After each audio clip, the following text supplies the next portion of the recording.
Bonjour, 330, la foi unie.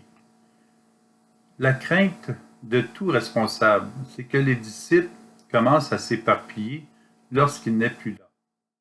Nous disons, quand le chat part, les souris dansent. Cependant, le principe qui garde un groupe uni n'est pas seulement le responsable. La foi de tous les membres pèse dans la balance contre la tentation de nous éloigner du Seigneur. Chaque membre est responsable de demeurer dans la barque.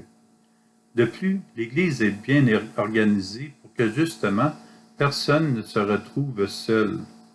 Jésus a voulu des apôtres réunis avec lui pour qu'ils participent à la fondation de l'Église et pour veiller sur son fonctionnement, ainsi que sur ses lois nécessaires qui sont des soutiens de la liberté.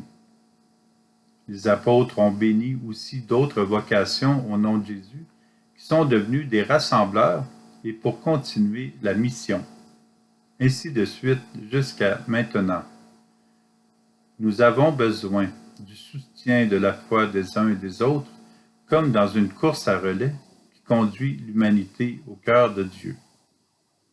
Paul donne ses dernières recommandations à l'Église d'Éphèse et en même temps, c'est comme s'il leur remettait sa confiance entre les mains.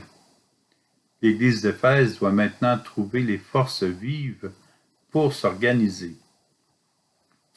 Je vous demande de ne plus vous décourager, de ne pas vous décourager devant les épreuves que j'endure pour vous. Elles sont votre gloire. C'est pourquoi je tombe à genoux devant le Père, de qui toute paternité au ciel et sur la terre tient son nom.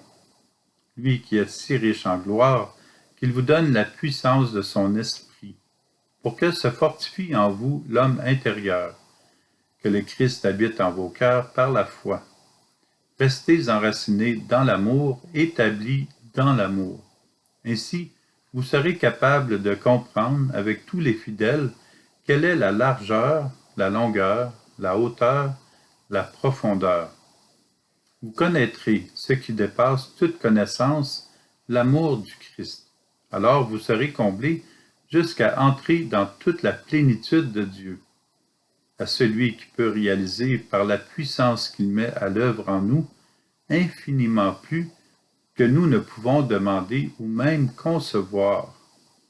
Gloire à lui, dans l'Église et dans le Christ Jésus, pour les générations, dans les siècles des siècles. Amen.